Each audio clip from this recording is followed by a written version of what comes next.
to take up a post as the consultant psychiatrist in Queensland, Australia.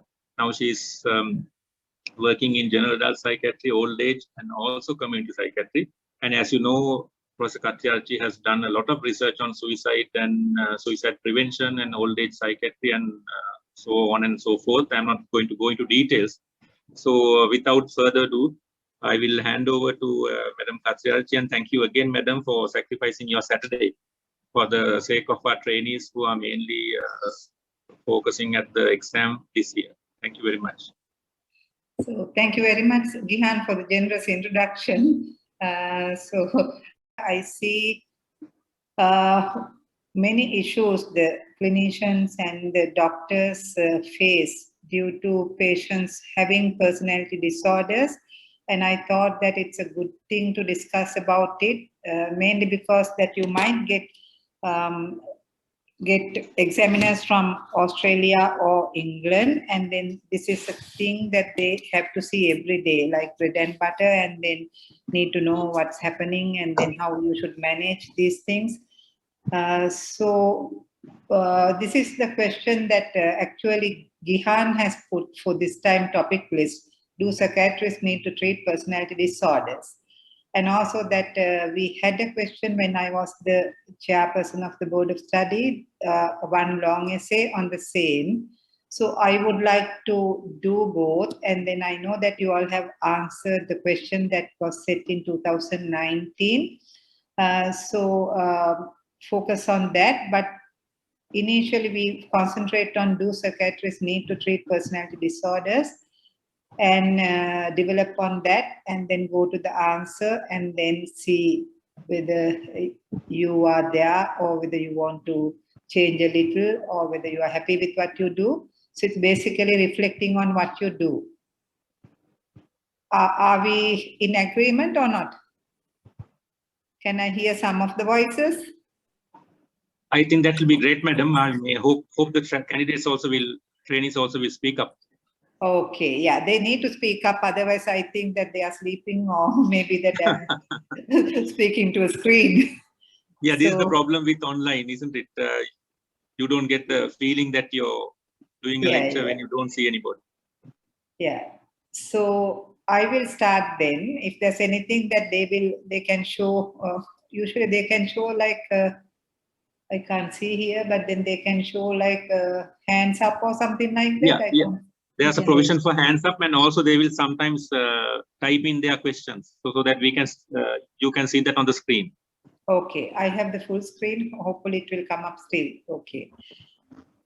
So scope of this session is that basically because this is your session, so I want to examine your thoughts and what you think, and then a little bit we need to plan this session, and then we have to give a kind of take-home message, what should be at the end of the lecture or at the end of the session that we decide to do or not to do.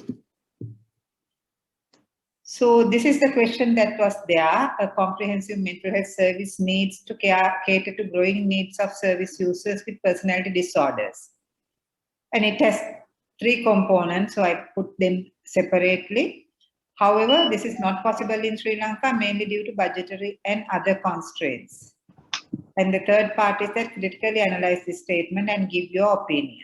It's very, in a way that when you look at essay questions, that this is quite detailed. So you were asked actually what you should do and given the issue very precisely in components, so that you need to critically analyze the statement and give your opinion. So whether comprehensive mental health service needs to cater to growing needs of service users with personality disorders. And this is not possible in Sri Lanka due to budgetary and other constraints, and what you think about it and your opinion, and then do it. Would you like to read out an answer, one of you, just to get the thoughts straight? I saw quite a few answers, which is very good. At least the framework that you want to work on. Any brave volunteers?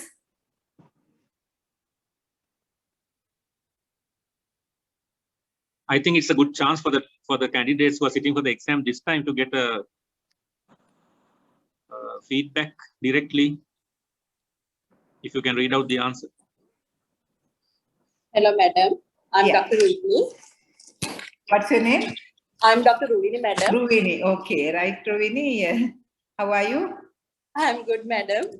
Good to see you. So, yeah. Would you like to give the sketch of your answer that you did? Yes, madam. I will read, madam.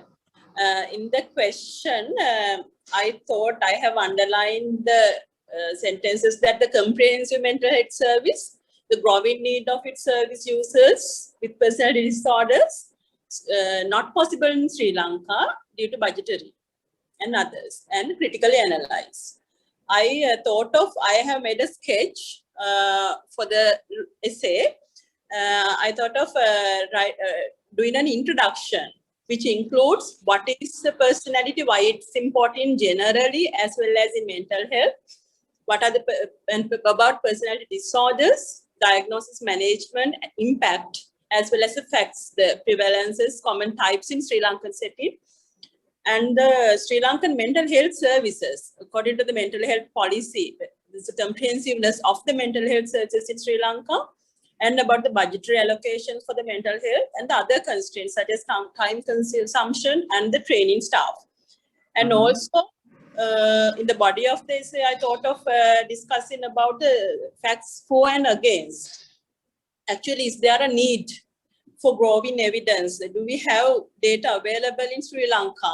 The research validity and reliability of the data in the Sri Lankan setting with regard to the burden on the personality disorders in our setting, and the current availability of services, the utilization by people as well as possibility of expanding, and the cultural and the ethical impact and the stigma in diagnosis and management of personality disorders, madam. And also I thought of writing my opinion and recommendations. That Okay. is Okay, good. So, can you tell that the facts that you wrote, now that this is the outline, Yes. what are your facts, the main facts that you wrote? I wrote, started like the personality is defined as an individual integration of mental and somatic properties, which is manifested in social interactions, and its structure consists of temperament, character, and intelligence. It is also responsible for the human adaptation capability, behavior, emotional processing, feeling and experience, well, and illness. This is also the reason why personality type is an important factor in pathogenesis of various mental disorders. Personality disorder is an enduring pattern of inner experience and behavior that deviate markedly from the expectation of the individual's culture. In this pervasive and inflexible, has an onset in adolescence and early adulthood, and is stable over time and lead to distress and impairment. Next paragraph I wrote like, among common psychiatric disorders, the order according to the high prevalence over is as anxiety disorders, mood disorders, schizophrenia, and personality disorders, roughly at the fourth stage. And ICD-10 and DSM-5 has some differences in categorization of the personality disorders. So the DSM-5 categorizes as clusters A, B, and C, and I said what are the clusters as well. And the prevalence of personality disorders differ from each other. According to the global rates, the commonest personality disorder is an ancastic personality disorder, which is a 2%. Next is a histrionic, 1.8, emotionally unstable and paranoid personality disorder, around 1.6, and dissocial personality disorder, around 1.5. However, the scarcity of researchers in Sri Lankan setting in personality disorder is a main drawback to identify the disease burden in our setting. Therefore, the limited evidence base for accurate identification of the need for the personality disorders and the growing need for its management. And okay, that is your introduction. Yes, madam. Okay, what do the others think of this introduction that Ruvini has written? I need answers. So Ruvini is very good in giving her answer, very brave, and I want others to be brave in giving their opinion.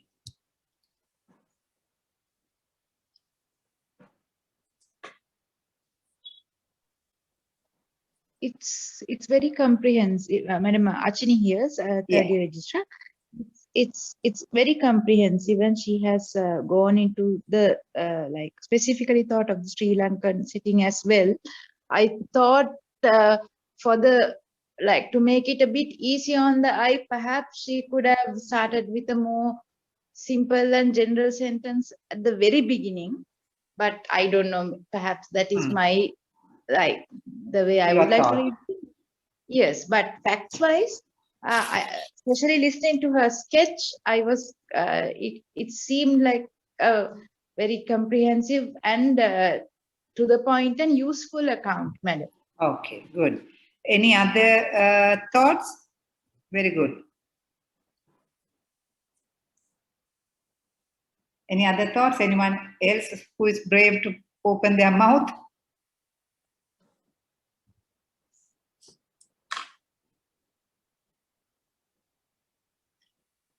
No. So if you don't speak, you don't learn a lot. But then Ruini and Achini will learn a lot. So I agree. It's very comprehensive, very detailed and very accurate account of what is personality and pathogenesis, and then ICD and DSM-4 or DSM-5, and evidence, prevalence, and other disorders, and then Sri Lankan setting. I would like to ask Ruvini, how long did it take for you to write this introduction? From your 1 hour set aside for this answer that you have to set aside to understand, to plan, and then plan the answer, and then to write the sketch, and then after that you have to write. So introduction, how long did it take? Introduction took about 15 minutes better with the sketch. With the sketch, it's not too bad, but then without the sketch, how much it is like? You can't. I didn't exactly time. Roughly? Roughly about 10 minutes I could write it, madam, if and write it. So, yeah, that's all right. So, but then what I think is that you have to write many of the things that in your answer would go into body, and introduction should be very precise, and it should be like a catchy and eye-opener to the reader who is knowledgeable on this subject. Two readers are very senior people in the discipline, and you are writing not to lay people, you are writing to psychiatrists who are examiners, and often it is the chief examiner and the foreign examiner who are knowledgeable on the subject, and they have an answer scheme, and they will be looking for facts, and they will look for not only the fact, the organization, and then how you open the essay, how you end it, how you organize your factual lineup, and they will look at whether you are able to present your case in a way that the learned audience can understand. So it's not just lay people or not writing an article, it's to psychiatrists that you are writing these. So in my opinion, that if you can be like, this is common for essay, this is common for research, this is common for many things in life, that when you are asked a question, it's good to stick yourself to the answer, to the question. So we don't have to give a lot of account on personality, pathogenesis, and all that, not because it's not necessary. It's nice, it is there, but it takes up your time. So time is marks here. Okay, so because you know a lot, I know that all of you, Ruvini, Achini, and everyone else have a lot of knowledge on this subject. But now you have to present it in a way that you will get the best of it. So comprehensive mental health service needs to cater to the growing needs of service users with personality disorders. So we don't have to talk a lot about personality and the pathogenesis and all that, but a little bit on ICD and DSM-5, and then why they go from categorical to dimensional, and ICD-11 is more so. So you have to show some knowledge on these specified areas rather than general areas. And Sri Lankan setting, if there are any research that you have done, read, and other research that you have known, and then so comprehensive mental health service needs to cater to growing needs of service users with personality disorders. What has happened in other countries? Do they give that or don't they do that? But whether it's possible in Sri Lanka, before coming to that, we need to describe what's happening in other countries as well a little bit. That's what we do all the time. Because all the textbooks we read are not our textbooks. We read from other countries. All the guidelines we read, mostly, not all, mostly we read from other countries, and we learn from them and adapt. So I'm telling, not only for this, for any question that you need to know the facts, and then you know that, I know that you know. And then you most of the time you tailor it to Sri Lankan setting. That's what we do. So are you in agreement with me, Ruvini, now? Yes, madam, of course, madam, yes. Yeah, because here you are showing up specialized knowledge, not the common knowledge. So it's good that you be specific to the topic and then talk about personality disorders and their presentations into mental health services, and then the Sri Lankan context, and then why it is possible or not possible, and what do we know about the treatment provided, and what do we know about what we can provide and what we can't provide, and what are the reasons for them. So it's very easy conceptually. Agreed? Yes. So this is the learning exercise, that maybe that we know a lot, we want to give everything, but don't give everything, because it might not give you marks. So introduction, body, and conclusion, introduction and conclusion will give some nice beginning and nice ending, and a solid foundation and solid ending for your body. But it's mainly the body that carries most of the marks. So remember that. Good. Right. So do you want to develop on that, Ruvini? Okay, madam. Then, yeah, coming to your body. Yes, madam. I started as the management aspect as well, as it's about management. I started as the evidence-based for the most personal disorder management is psychological management, and there's lack evidence in pharmacological management. It's just the management of borderline personality disorders are dialectical behavioral therapy, mentalization-based therapy, and schema therapy. The DBT to be delivered by a trained psychologist or a psychiatrist, it takes about 12 to 4 months to complete a therapy. Management of dissocial personality disorder includes schema-based cognitive therapies and treatment of depression. Other than the specific therapies, general management by supportive therapy and general aims are approaches practiced in management. Such psychological support has been the mainstay of management in people with personality disorder. For some modest but useful progress can be achieved by having the secure points of references and sense of being taken seriously over the period of time. The management also consists largely of helping people to find a way of life that conflicts less with their character.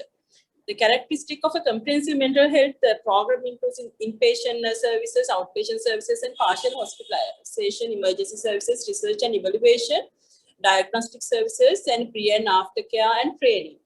The vision of Sri Lankan mental health policy of Sri Lanka is the comprehensive and community-based service to be established, which will optimize the mental health of Sri Lanka people.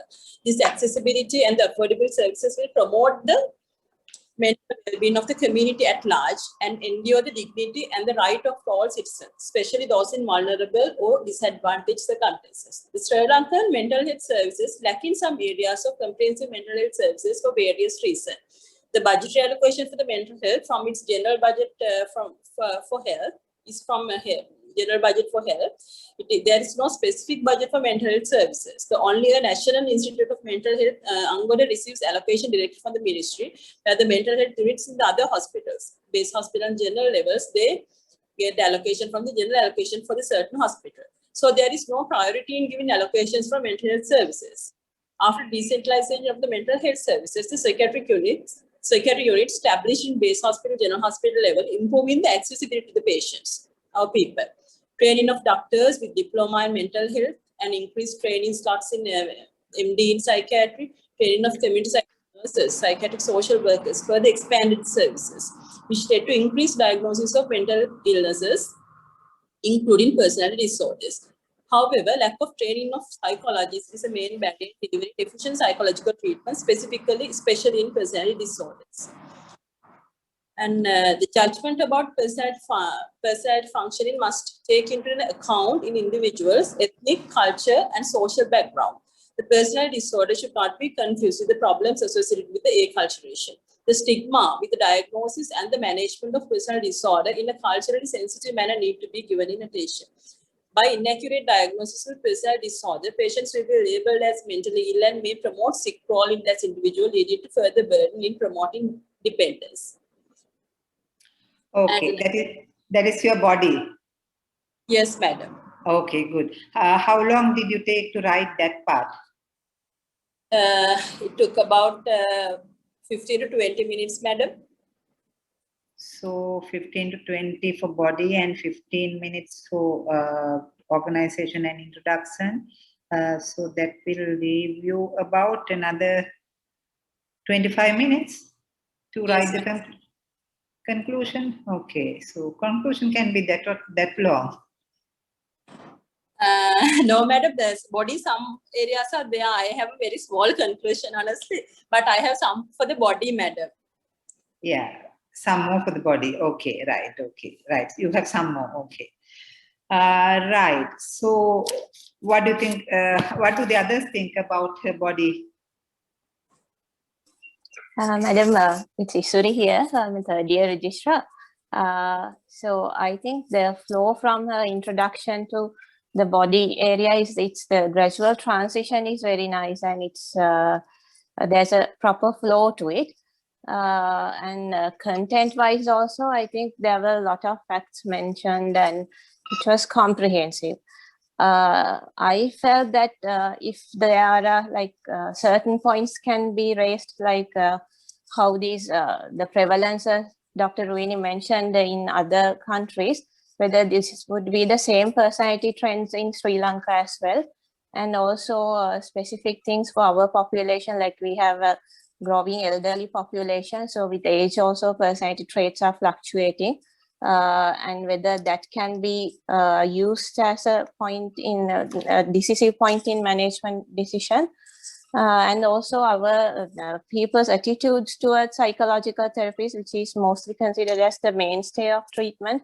If that can be raised, that is also that would have been better, I thought. But the content was also very comprehensive, and there was a nice flow to it. I think it was a very good attempt. Yeah. Thank you very much, Isuri. So you had been very brave and very good in giving your account. So so that's good.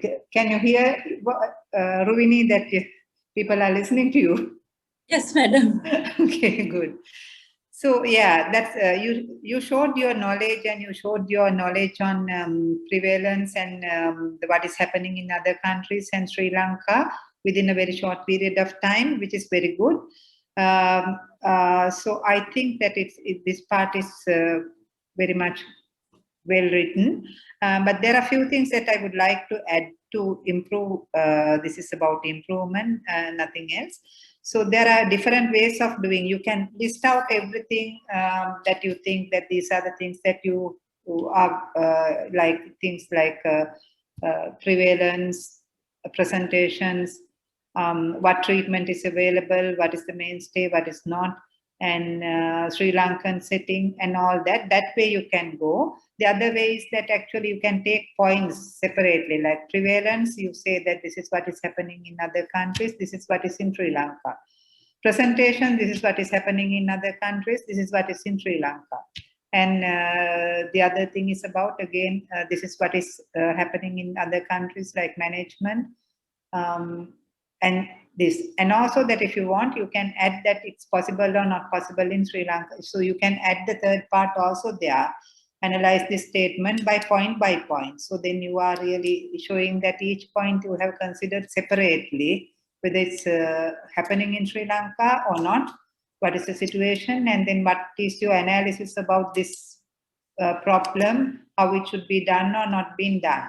So there's no hard and fast rule, but then I feel that the second way it's like more clearer, like different points you discuss differently, and you can show your knowledge in a better way.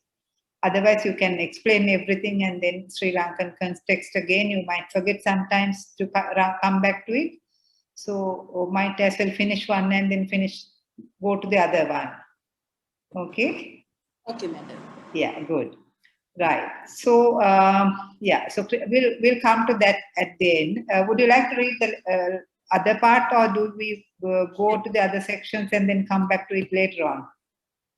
I can read if you... Yeah, please.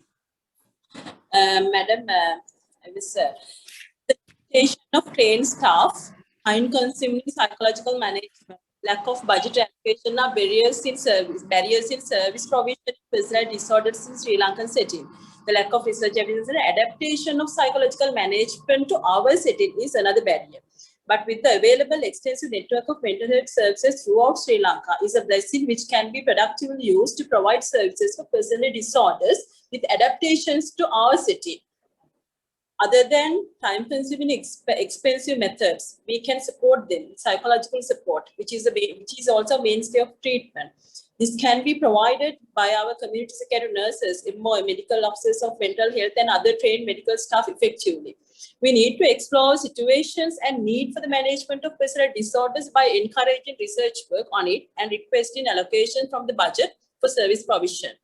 We need to try effective ways of adapting psychotherapeutic approaches to our setting, which can be tried with limitation of sessions and tailor-made into our patients. We can liaise with other services, the religious personals to provide services in less cost-effective, culturally sensitive manner. So in my conclusion, the service provision of personal disorder is not impossible in Sri Lankan setting despite lack of budget and other constraints. We need to decide what type of personal disorders to be given priority with our data and utilize the extensive network of mental health services available in Sri Lanka more productively in a culturally sensitive manner. That is all for the answer. Okay, good.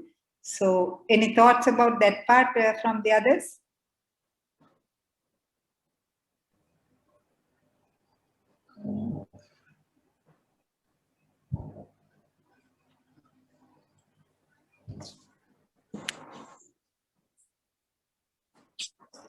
Madam Isuri again. Yes, I thought like the last part about this, being a little optimistic and adapting the available services to our culture is a very plus and positive point on in her essay. That it's not that even though we have a lot of liabilities like budgetary issues, still we can do something for the patient is the ultimate conclusion of her essay, which I thought is a good message. Okay, good. Yeah, so that's very good that she has thought about it. We can do something. I will go to the other part of my presentation now, and then you can think how you can use that part to improve your answer, and then we can discuss again this answer later on, mainly incorporating what is happening elsewhere and then see what's happening, what can we do about it. So you read an answer, very good, thank you Ruvini, and then you have to give a mark. So it's all right, you can give your mark and then later on can share it with Ruvini. I don't have to tell it in public. Okay, all of you can do that. Ruvini can ask the others what mark that they give to your answer.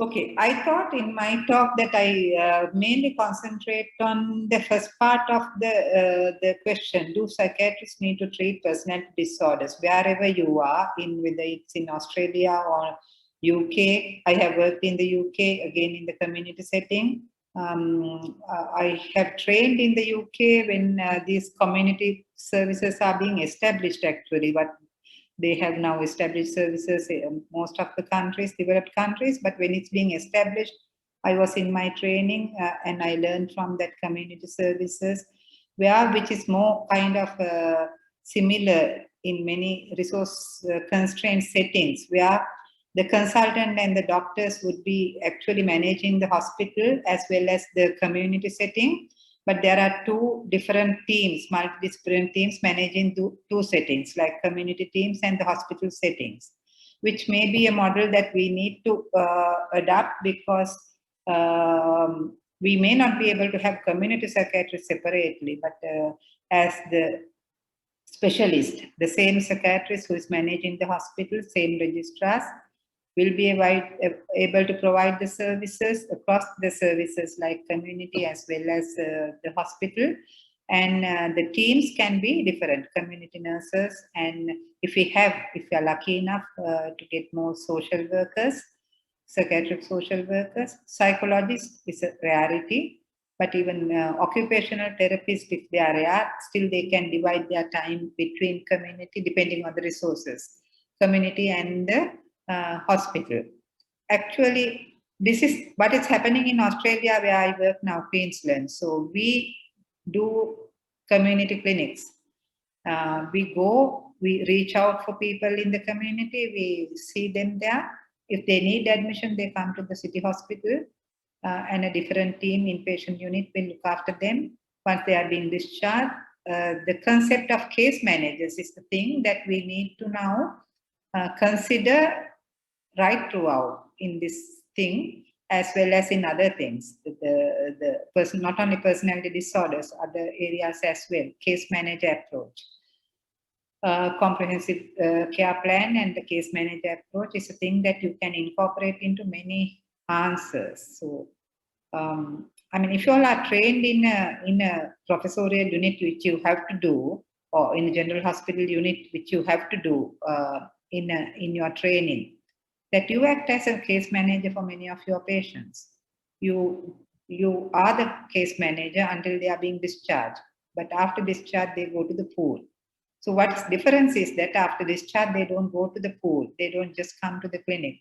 They will be case managed over a period of time until they need services, depending on the complexity of the situation. So they will be case managed by a case manager who can be a social worker, who can be a nurse, psychiatric nurse, who can be a occupational therapist, or a psychologist. Usually psychologists here are also very rare. And all what you described in Sri Lanka, like the rarity of the comprehensive therapies, psychological therapies are rare here. So it's no difference. When it goes to rural, it's much more. It's like Sri Lanka rural, so it's the same. Only difference is that it's more organized, more compartmentalized. So each one knows what they are doing, and then their roles and responsibilities are well defined. So they know what they are doing and when to transfer, how to transfer. Everything is documented, and read all the content of the patient case management on the computer when they get a patient, what has happened in the past.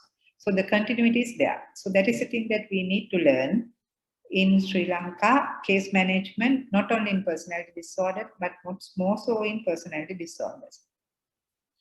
So scope of this session is mainly to talk a little bit of concept of personality disorders, which was outlined by you all, so I don't have to go into details. A little bit more on burden of disease, which you haven't mentioned that much. So need some evidence on economic burden, social implications, physical health issues, emotional well-being of patients and others around them, and associated psychiatric morbidity. So those are the things that you need to tell. This is what we need to sell to policymakers. That's, look now, the personality disorders are there, and they may not come with like, I have a personality disorder and this and that, but they come with a problem, and that comes with the cost, mostly economic cost. Admissions, hospital care, hospital beds, they are all costs.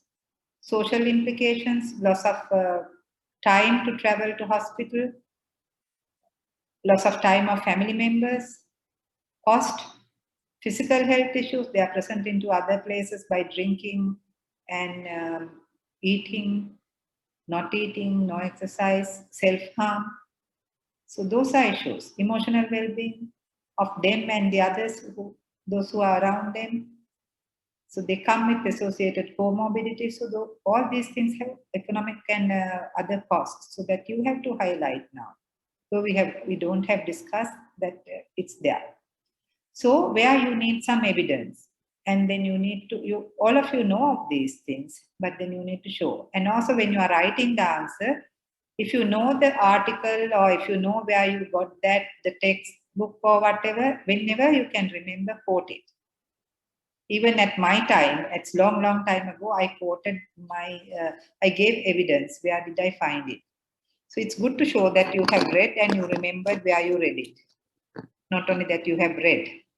So as time goes on, you can afford to forget where did you read, and then you can only remember the facts. But at your stage, it's good to show that you are telling something not off your head, but from your knowledge. So it's good. So the most important thing that you all have missed is that you have talked about the comorbidities, anxiety, and all the other things, the prevalence and all that. Is many of you all have forgotten the presentation to psychiatric services. So this is where we come into contact with them. They come to us. They come to us in disguise. They come to us, but then we diagnose or don't diagnose, we help or don't help, keep on coming to us, and keep on a burden to the services as well. So need to show literature evidence and the local scenario, if there's any, at what is happening. If you don't have literature evidence on the local scenario, can give your clinical experience, clinical knowledge. In my practice where I work, this is what I have seen with personality disorders. It causes immense cost to the team when they are being admitted, other patients, and the time spent to other patients. These are how the families suffer with suicidal attempts and so forth. So you can give some clinical experience as well. And some evidence on management. So again, all of you all, most of you all have confined yourselves to mostly to psychological treatment methods. And you think it's available in other countries where these personality disordered people, the numbers are very high, and all of them have, they get psychological treatment very abundantly. No, they don't. But they are managed. They are managed well. So how they are managed, that is what we have to learn and then apply. So for that, you need to see few guidelines. Maybe Queensland Health Guidelines or Victorian Guidelines, or maybe NICE Guidelines. NICE Guidelines is very simple, still 2009, but then it is very comprehensive, and then it talks mainly about the ones that Ruini mentioned, like point of contact, give them some containment and support, and those are the things we have to provide. Not very highly specialized treatment. So we need to train our staff and ourselves to provide support and containment, and then able to help them to work through crisis and then manage their lives in a better way. Some of them might need these psychological therapies, and so we have to select them, and then we have to use available scarce resources for them. How many of you all know that we have some expert knowledge and skills in managing complex cases with personality disorder? If you have a person that whom you cannot manage in your service, from whom that you can ask, of course you will ask your consultant, and but not all the consultants are equipped with managing personality disorders. So are there anybody in the country who can do this?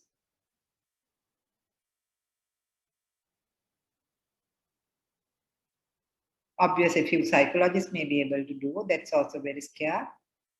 Some people have interest. I mean, Dr. Gyan Abeyvardhan, I know that he's there. So he has special interest in personality disorders. So he will maybe able to give some support.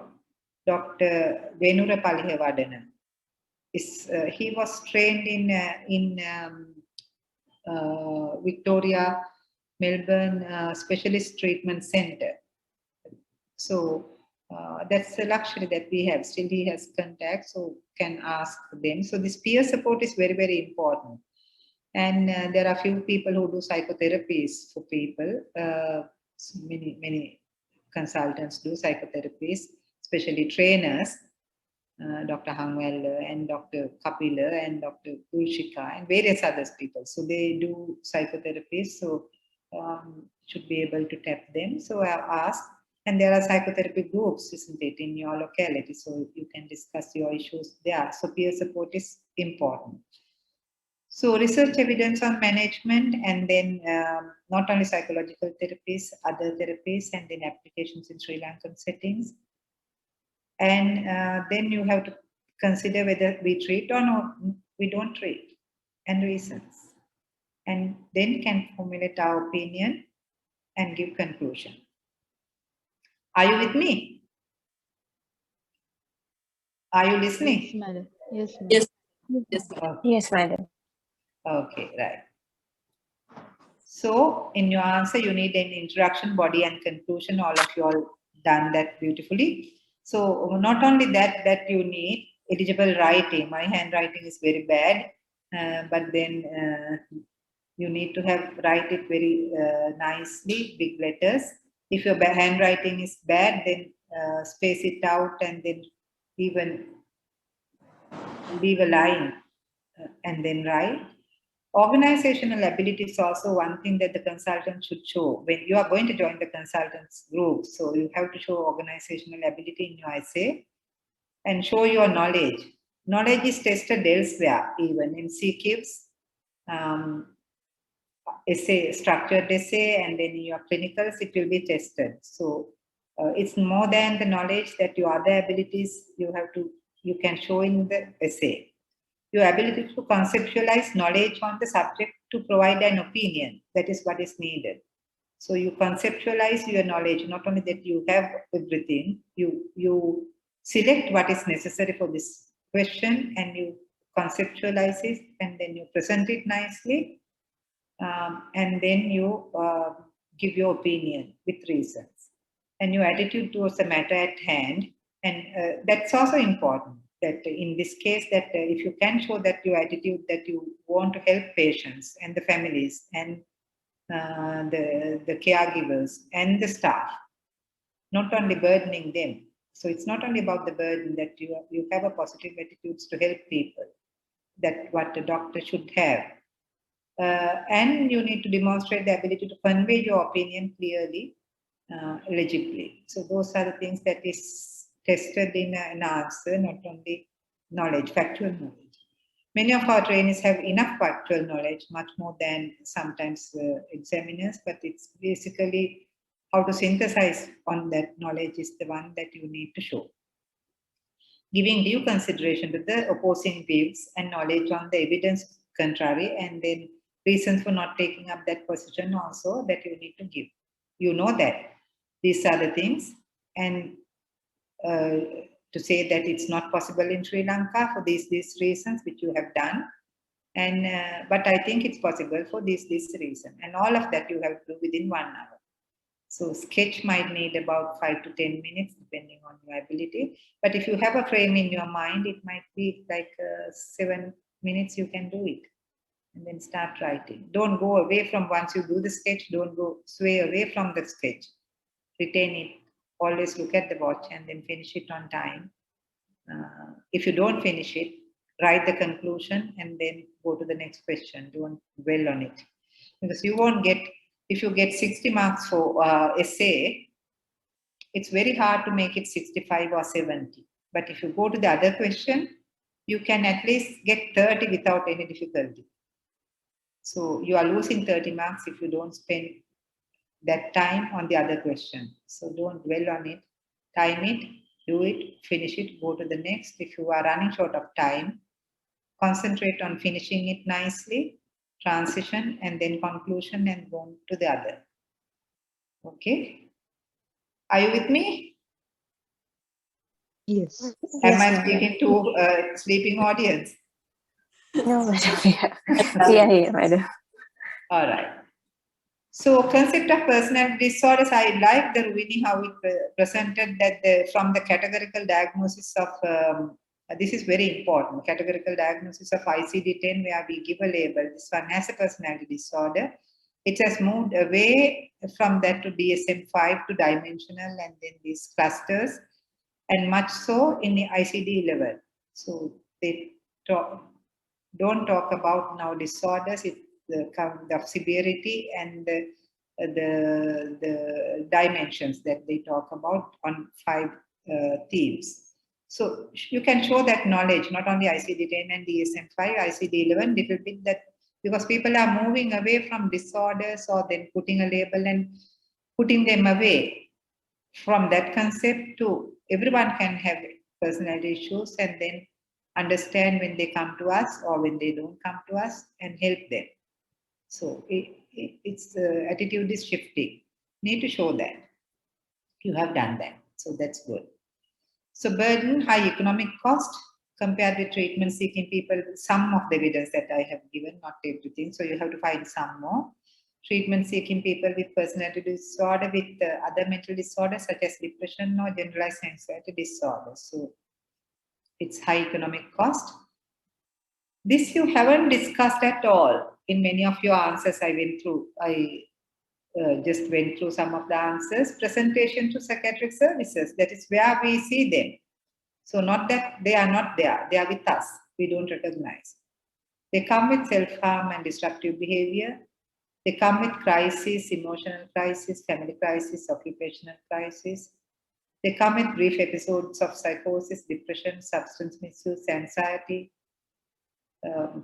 exaggeration of PTSD symptoms due to some reminders or something happening, risk-taking behaviors, comorbidities, substance use, bipolar, often misdiagnosed as bipolar, or psychosis sometimes, a diagnostic challenge. Here you can see many of the patients shift their diagnosis from this to that. And when they are unmanageable, they will give a personality disorder diagnosis and say that, oh, we can't do anything, this is what it is. So it's not good. So this is a person having maybe bipolar or maybe psychosis, having personality issues. So where multi-axis system is useful. And you go on helping him in all the dimensions. And you might see them presentations to other wards where we provide liaison care, need to provide shared care. Somebody's coming with self-harm and jumping up and down there, they might call you. So you need to go and support them. So they might tell that give him haloperidol and manage him. It's not what is needed, not the haloperidol. So you need to be equipped with managing with de-escalation techniques and then supporting this person with personality issues in another ward. In the ICU sometimes. Sometimes you might need to use medication then. Yes, so need to be knowledgeable and skillful in managing in a range of circumstances in inpatient unit, in other wards, in the community, and supporting staff. So should psychiatrists treat? 20%, 1/5 of emergency presentations are due to personality disorders, 26%. That means 1/4 IP admissions, inpatient admissions are associated with personality disorder. So I have said about the economic cost. So should we treat or no treatment? Because they are there with us. Can't we not treat them? Or is it, do we bound by duty of care or not? So still with the question of should psychiatrists treat? Less severe and low to moderate cases can be managed without specific treatment like DBT or MBT. This is what we have to remember. We can't give DBT or MBT to all the patients, mainly due to resource constraints, training considerations. You may take on 1 or 2 patients for you, for your psychotherapy supervision, if you have a therapist to supervise you. You may use principles in your day-to-day management, but to provide most of the patients who are having it, it's not possible, not even here. So it's difficult. So, but all of them need support. All of them need treatment. All of them need crisis management. All of them need a plan. All of them need, some of them need case management. Most of them need family education. What's happening to them? discussing the diagnosis or personality traits. All this is needed. So a good proactive and general case management is in less complex cases is what is needed. If you go through NICE guidelines that they will talk about this, not so much about the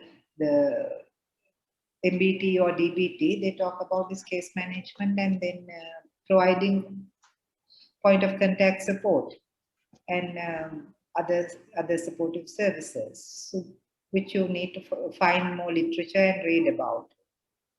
And competent multidisciplinary teams led by psychiatrists, so we are the leaders, can manage patients with borderline personality disorders without treatment. So here basically we mainly concentrate on borderline, but they can't forget the other things like antisocial and then other personality disorders. But basically the treatment challenges on borderline personality disorders. Antisocial mostly you see in forensic settings and prisons and so forth. Not all of us go to there, but in the community settings, mostly the other personality disorders, mainly borderline and other common ones that you see. Importance of involvement of family and significant others is important.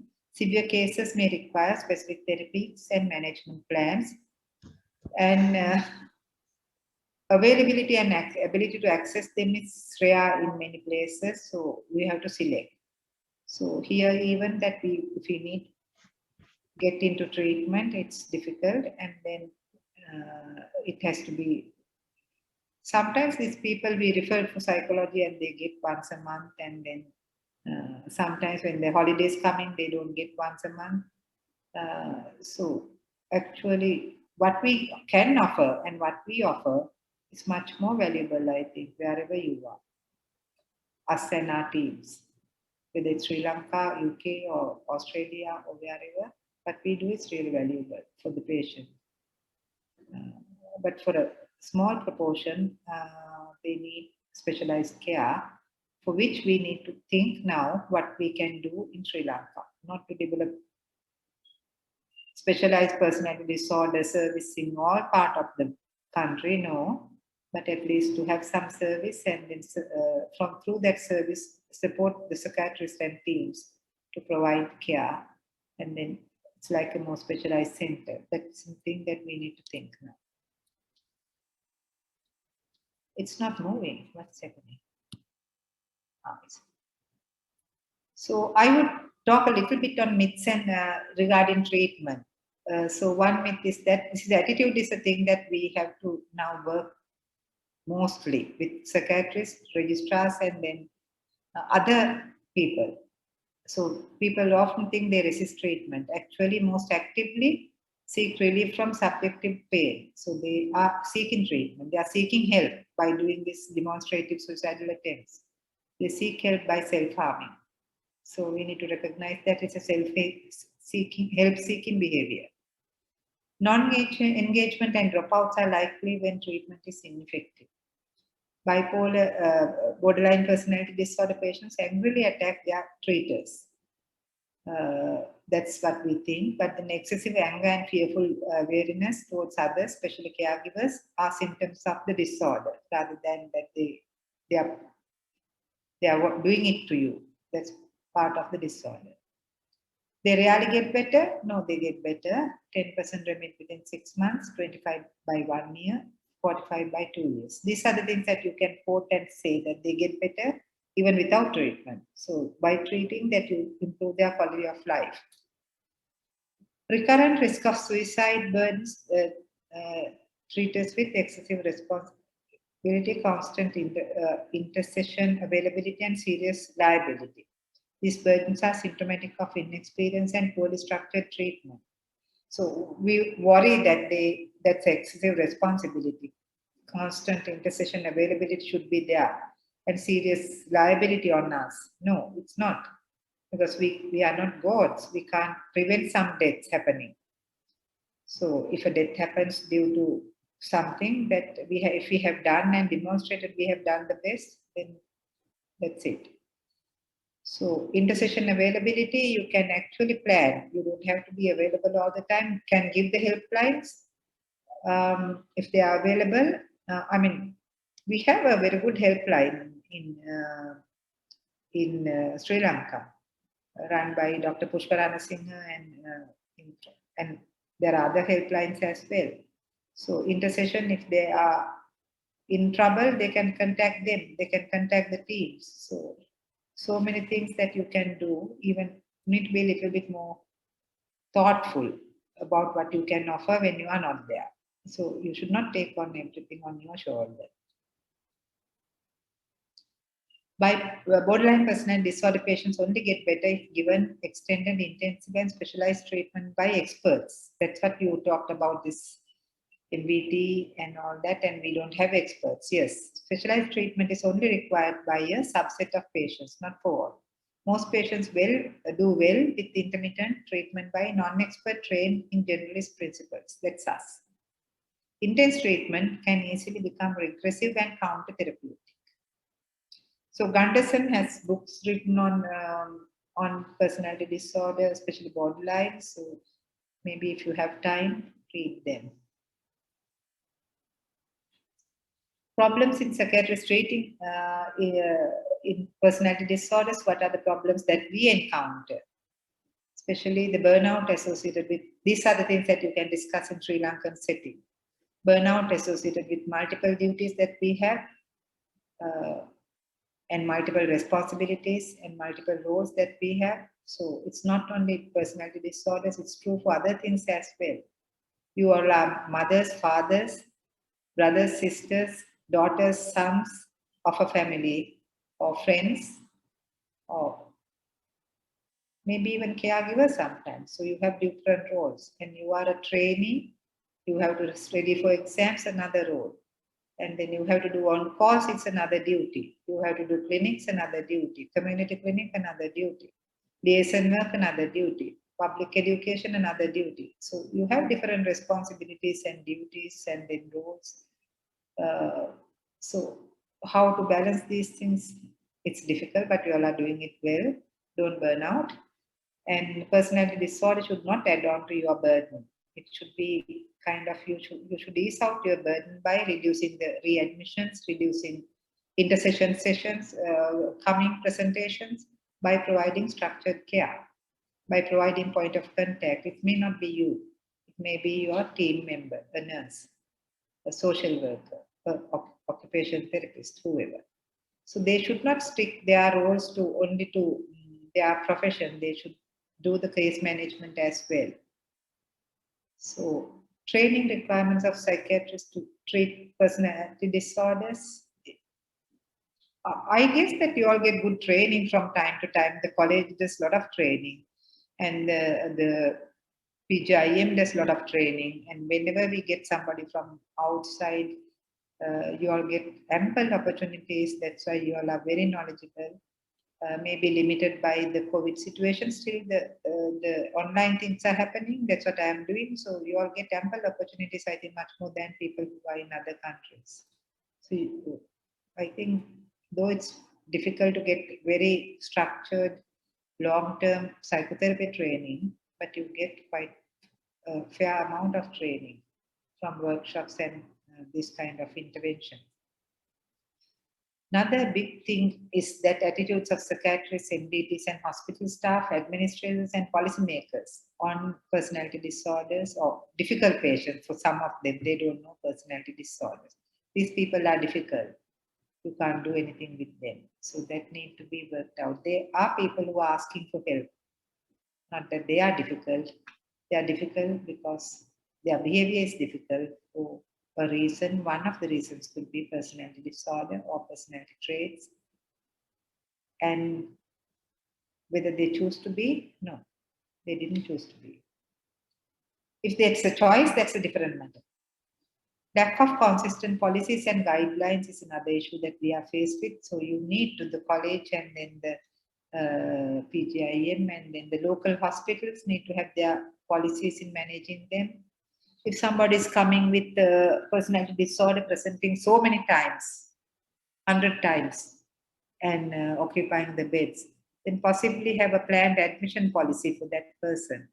Like, say, give about 5 admissions a year, and then he has to manage that 5 admissions. So it's a negotiated, whether he needs to come in or not, he will come in if he needs it, but nothing more than that. So you take calculated steps to support the person by giving structure and having policies, plans, what happens.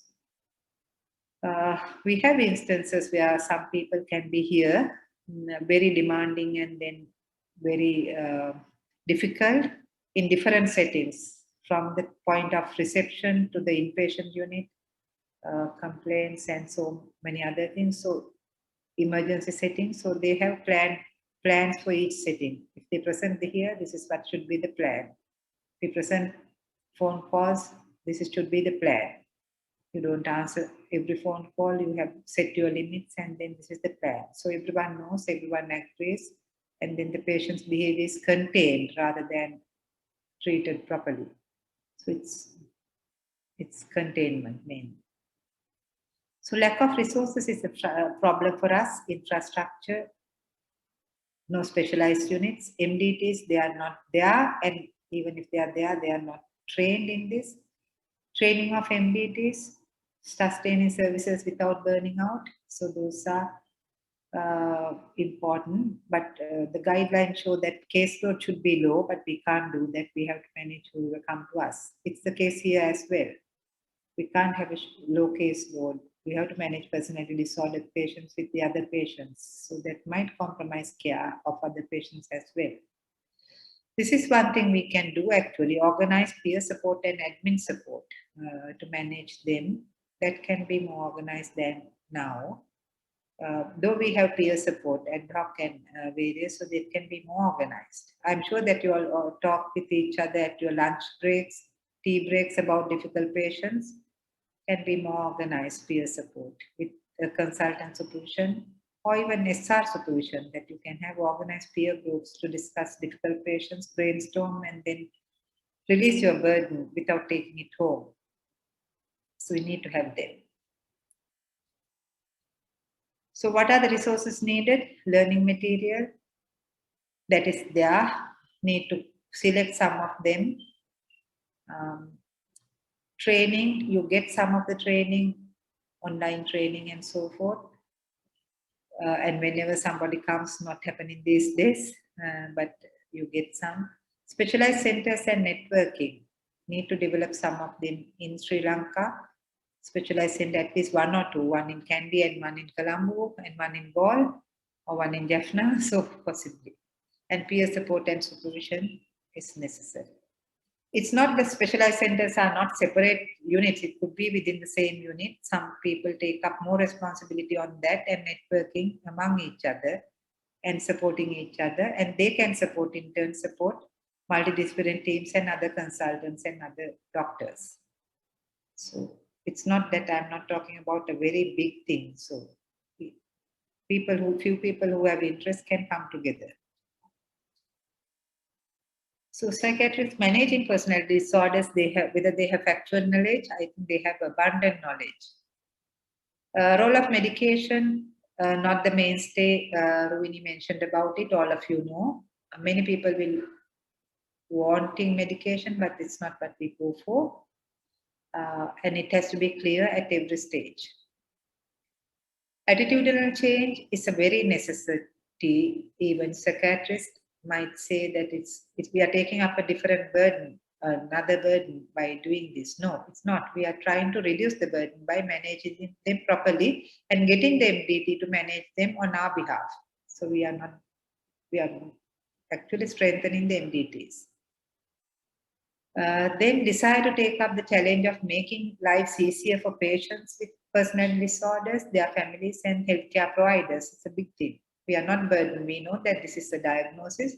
We know that it's a trait, can impact us, and then we share it, and then we have a plan that will actually reduce the burden than pointing finger at others that you didn't do this, you did this, and it will actually relieve the patients and families.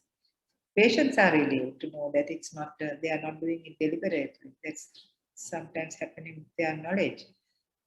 And families are relieved to know that this is a diagnosis and this is something that we talk about, researched about, so everybody is helped. Your team is helped.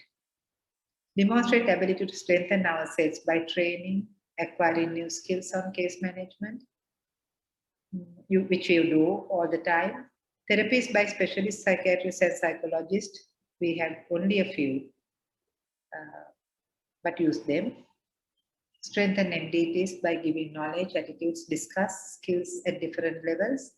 Not that all of them should have equal level of knowledge and skills, but all of them have a helping attitude and they can do it at different places. Strengthen families and caregivers, very, very important. If you talk about children or adolescents with borderline personality disorder, it's many things that Dr. Rao would say. Satya Rao, who came to Sri Lanka from Melbourne Specialized Unit, he talks about being connected with families. So keep that communication line open, though that they reject it. Just be there for them. Talk, call, find.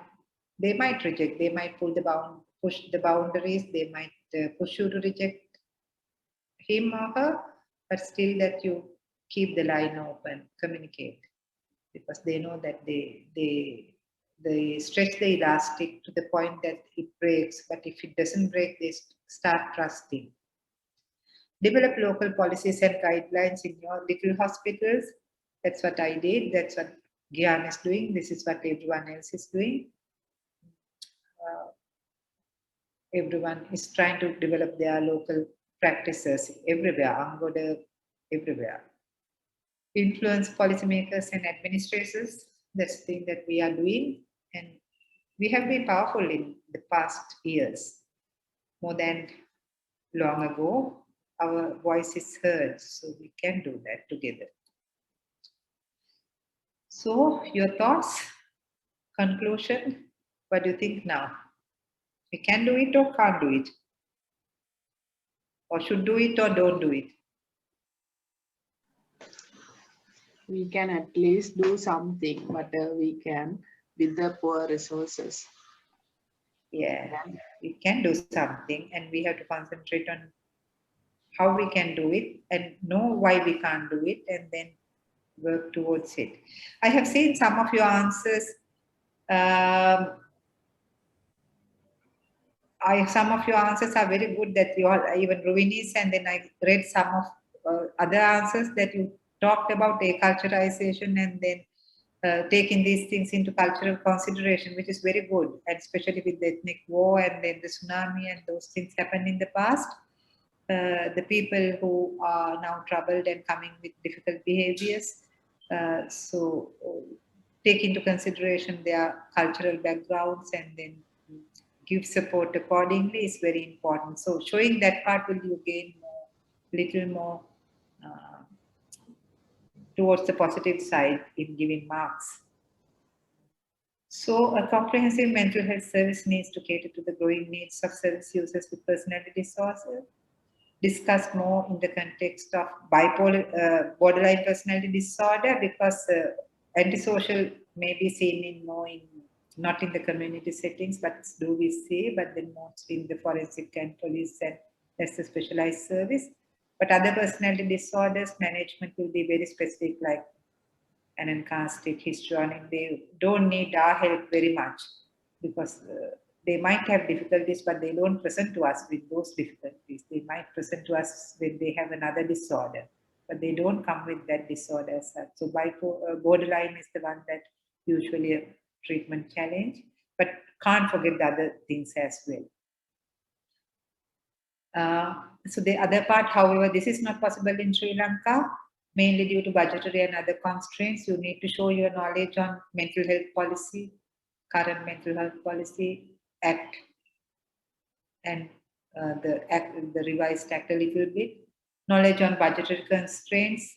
And many of you all have said that the budgets are, the direct budget is only to Angoda, but the other places get from the hospital. No. You ask Dr. Gihan, he will tell you that some of the funding of mental health funding will go to regional directors and through that to different channel to different services. So we need to utilize that budget as well to manage our patients. So by training them or working with them or whatever. So some of the budgets are channeled through regional directors, some are through hospitals, some are through line ministry. So need to know a little bit more about it because it's common for everything. In any question about Sri Lankan context, you need to know this. Service delivery models, you have to know what service delivery model Sri Lanka has. I have done an article to Taiwan Journal of Psychiatrists with Lakshmi and another girl, my son, so what's her name? I forgot it right now. Yeah, I'll tell you later. I'm little forgetful now. Yeah, it will come to my mind. So it will give a good account on what has happened in Sri Lanka, and it will be helpful for you to organize your thoughts in a positive way if you are writing an answer. So find that article and read it. Critically analyze this statement and give your opinion, which you can do well now. Okay, so that comes to my end. Madam Sumudu here. Madam, Yes. may I share the document that you have sent? Yeah, that's all right, yes. But not the answer. It's one of the person's answer that I have sent, which I thought is good. But it's all right to, can you, Yeah. Show it, this, the answer that I have put it up, sent to you. The one, madam. Yeah, thank you. So how to put the full screen? So this is one answer that I thought worth showing.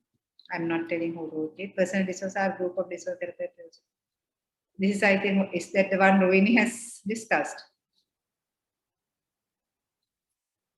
No, madam. Yeah, that's the one. Yeah. There were 3 answers along the same line. All 3 were good. So I didn't read the handwritten ones because it's difficult on the screen. Yeah.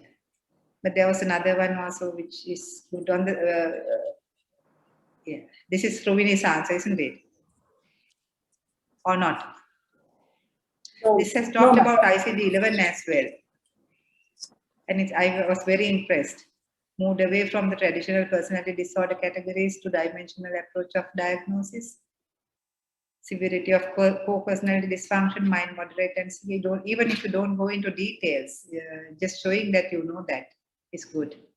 Even if you don't give this much of information in your introduction, it's all right to show that you know that. So represented in prison populations that he or she has mentioned, so that's good. And talking not only about borderline, the other personality. Yeah, then about the personality disorder dependent on management principles, multidisciplinary teams approach, community and family, legislative authority. So thought about everything, but if you have kind of broken down into little each point would be better, so you get more marks. So they improve by their 40s, giving, yeah, if you can give your, where did you find these figures would be better, like quote, where did you get them? So some get worse, so that's good. Go on. Research evidence and all that, yeah. Therapies, DBT and all that you have mentioned, short-term admissions. And the other thing in personality disorder, especially in borderline, short-term therapies, in the sense, brief interventions are not indicated. So it's good that you give long-term case management than trying to give short-term interventions and stop it, because it will be a rejection. But short-term admissions, yes, during crisis is needed. It's a continuity of care, but admissions could be part of that. So then she has done it separately, like first the problems and then the management of problems in Sri Lanka, and then given the conclusion, but that's all right, yeah. Good. So why it's not being diagnosed? Burnout. Very good. Lack of psychologists. Lack of community services. But what we can do? Myths. Untreatable. So very good. So what I have talked is much of the things are there.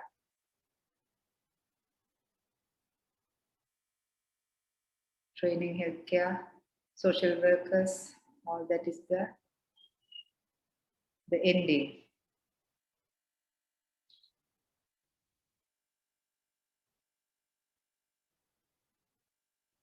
Talked about stigma, collaborative work, utilization of available facilities, and possibly can talk a little bit more about training and then strengthening facilities, MDTs at the end, using of MDTs. Yeah, so that's kind of more closer to what I have discussed so far.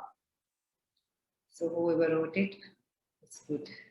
So others can, I mean, if you all don't mind, can share this as well. If that person has no copyright. So tell if that person has no copyright issues, tell Sumudu, otherwise don't send it Sumudu. Showing is okay, but don't Okay, send madam. it Yeah. version. Yeah, my one is okay. Okay, madam. Yeah, I'll try to send some references, but if not, I will ask Venura to give you some references because he helped me in doing some fact finding for this presentation. So yeah, I will ask him because it's easy for him to do it with you all. And find Okay, my madam. article also. It would be, if Sumandu can find it, send it to them. Okay, madam. That will be helpful for their useful. answers. Yeah. Okay. Any questions?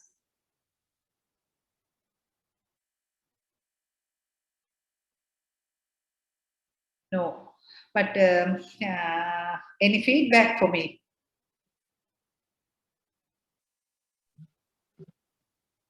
Hello. Thank you, madam, for taking, hello. Thank you, madam, for taking your time off to teach us and also giving us an insight on how to write this particular answer and also an essay in general. Just wanted to thank you. Welcome. You are welcome. Thank you so much, madam. That is very useful for, it's really a guiding. Madam, I had some problems when I was writing the essay, actually. So madam, this kind of a very vast area. How to because if you are writing all the aspects that even you talk, that it takes more than 1 hour. No, you can't write all that. You have to select what you are going to write. So don't write everything you know. Select most important things, management, what points, it's a case-based management, presentations, epidemiology a little bit, and then the concept of, start with concept and then epidemiology a little bit, and presentations, and then the management principles, and what can be done and what cannot be done. You don't have to write everything that I spoke about. Okay, madam. Okay, madam. Thank you so much, madam. It's very useful for all of us, madam. You're good.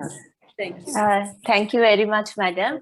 I just wanted to thank you for this very comprehensive, and it was very informative, and we got an insight as to how to write an essay.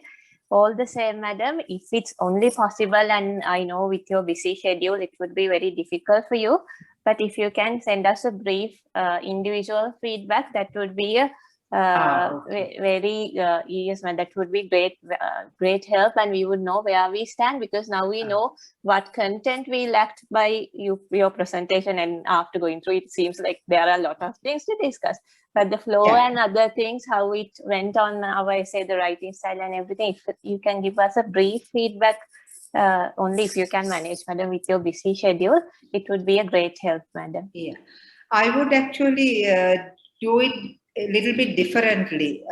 What you have written, you can actually peer mark. Like you get a friend to mark and then to give it back to you. And then after that, you try to write another essay within maybe 45 minutes now, and then send it to me. Okay, madam. All right. Because no point marking what you have done, because it's, I think you can do better. Many of you all will do much better. So, yeah, so once you get it marked by a peer and then write it separately. I like to read the typewriting for this occasion, but then when you are writing, you have to write it by hand. But then send me a type one. Definitely, I will go through it and send, but not the one that you have sent, all of you all, because I want you to improve after the session. Oh, yes, madam. We'll do that, madam. Okay, right. Thank you. Sumundu, can you get a feedback from them and send me? Okay, madam. I will All do. right, thank you. Right. Answer? Yeah. Yes. So- Are there any more questions or comments before we conclude?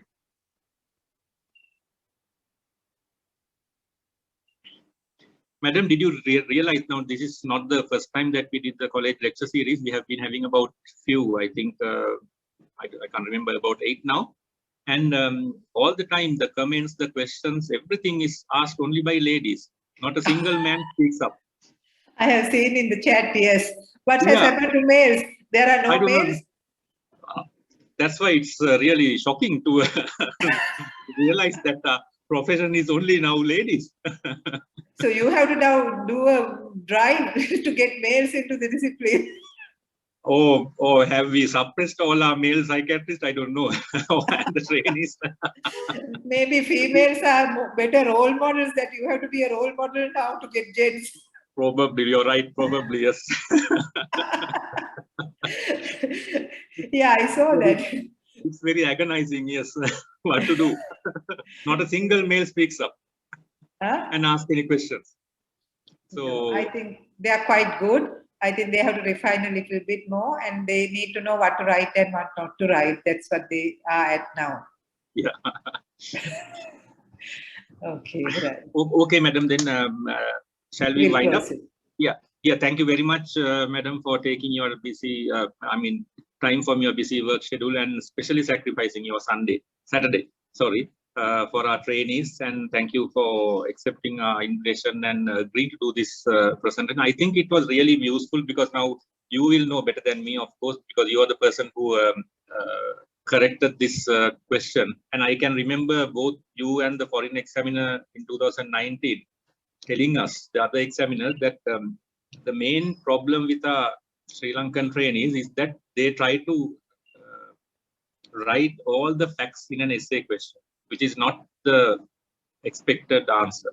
And they say that I wrote everything, but I have failed the exam or failed the essay question. So now you very correctly pointed out that it's not only the knowledge that you're looking for, and especially when it's a critical essay for 1 hour, but the examiners are looking for is the analysis of the information or analysis of the facts that they already know, and to put it in a very palatable manner to way to the examiners, and giving your opinion, giving the opinion of the trainee or the candidate is the most essential. But most of our candidates have not done that even this time. This is the feedback that we got from the essay mark, the examiners who mark the essay questions. They are overloaded. They have overloaded the answers with facts, knowledge, and the research written all the years and the journals where they got the information from, but no analysis and no attitude of their own. So they lost a lot of marks on that, because what we need in critical essays are the analysis of information and giving their opinion. So I think you very correctly pointed it out. I think it would have been very beneficial for the trainees this time, and hopefully with the help of our college lecture series also, the quality of the essay answers will hopefully go up this year and the pass rate will go up. Thank you very much for that. And especially regarding this particular question, most of the candidates in 2019 have written about DBT and told that DBT is not available in Sri Lanka and the facilities are not there. But that is not what we were expecting. And even without DBT or even without specialists who can treat personal disorders, with the limited resources that we have and the limited knowledge that we have about personal disorders, we could treat them with the help of the multidisciplinary team. So thank you very much for pointing that out. And the giving the concept and how to practically go about treating them. And the other important thing that you pointed out, that should you treat and should you not treat, give both sides for and against, and giving the opposing views and giving the opinion of the particular trainee or candidate. So that is very important. So thanks a lot for enlightening the trainees as well as us, the other psychiatrists who will be examiners, because I think it's not only good for the trainees, but for the examiners also need to improve on their marking skills and what they are looking for. I think we should invite more and more junior psychiatrists and also senior ones to get involved with our college lecture series, because we have invited very senior, eminent consultant psychiatrists who are experienced examiners, and the junior ones need to know from them how to mark the answers. So I think in the future we'll try our best to get some more not only trainees but the psychiatrists also involved in this lecture series. I think it will be very beneficial for the trainee point of view. And yeah, thank you very much, madam, again for